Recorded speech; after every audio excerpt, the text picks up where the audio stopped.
A particle is moving along the y-axis.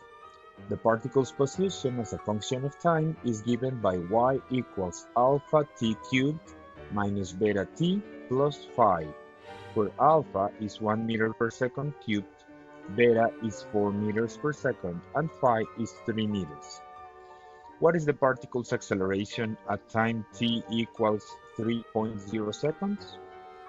Well, this is a classical case of derivation.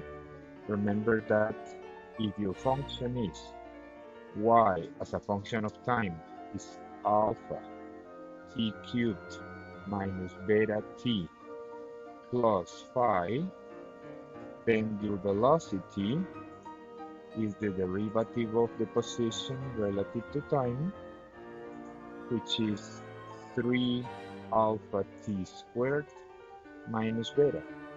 Your acceleration is the derivative of the velocity relative to time, which is 6 alpha t, and so your acceleration at 3.0 seconds should be 6 times 1 meter per second cubed times 3.0 seconds, and that is 18 meters per second squared, which is option C.